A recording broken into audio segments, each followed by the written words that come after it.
कर्तव्यम् दैवमान्निकम्।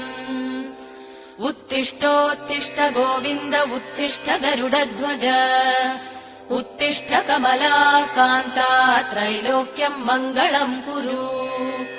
उत्तिष्ठोत्तिष्ठ गोविन्द उत्तिष्ठ गरुडध्वज उत्तिष्ठ कमलाकान्ता त्रैलोक्यम् मङ्गलम् कुरु।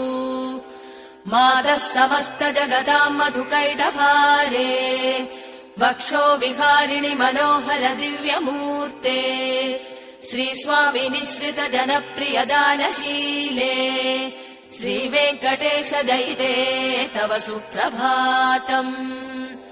मातः समस्त जगताम् मधुकैटभारे वक्षो विहारिणि मनोहर दिव्य